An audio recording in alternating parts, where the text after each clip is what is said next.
Okay, hi YouTube.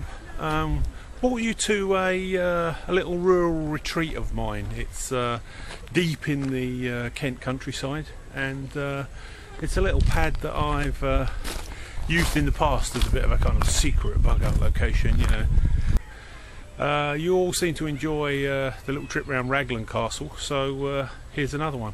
Let's tell you a little bit more about Bodiam. On a lovely sunny day, you know, 29.4 degrees yesterday. It was pretty sort of unheard of, really. It's been a really warm snap, and great weather for getting out and exploring. So looks like it's someone else's favourite bug out location. So you can't find a bug out vehicle and then 10 come along at the same time, so that looks pretty funky, doesn't it? I think that's a Ford Ranger 1 3/4 with the dismountable rig on the back. You know, that looks just about everything you'd ever need. And all of these heavy machine gun emplacements are probably still left over from the end of the Second World War, sort of 1930s, 1935, 1945 they would have been built. We're about 16 miles from the coast here, and these things have never ever been removed. It seems funny, doesn't it, that a 14th century castle should need a 1930s, 1940s heavy machine gun post to protect it.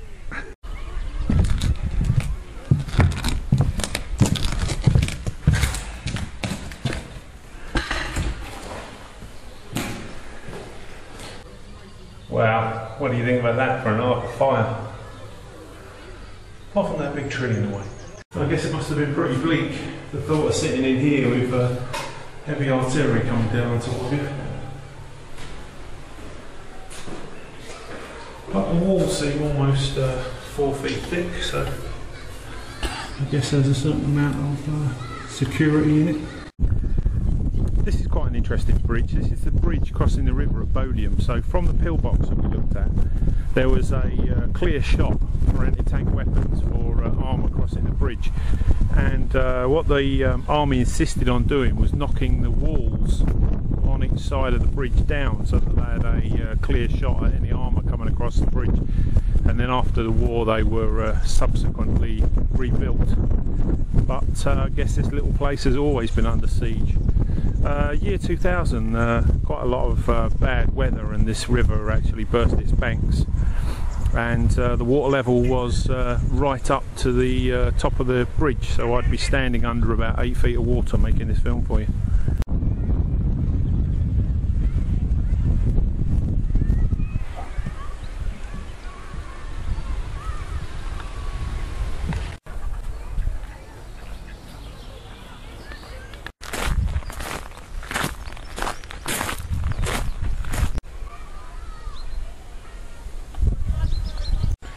Okay, just to give you the backstory to Bodiam then. Built in 1385 by a chap called Sir Edward Darlingridge, who was a mercenary soldier of fortune.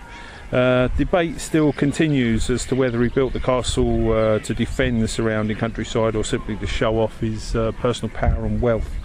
But within the estate it would have had a working estate, so farmland and tenants, a wharf, and also a flour mill to make bread for the residents and local community. But there you go, 1385.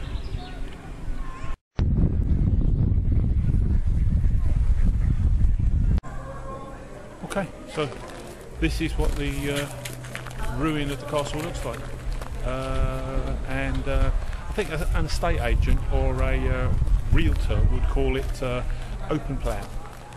They do guided tours here with people in kind of medieval costumes, and really try to push the boat out for the kids. So a real sort of effort made all round, really. But this is the internal ruins of Bodiam Castle.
Wow, okay, YouTube, as always, any comments? Love to hear them. Back soon.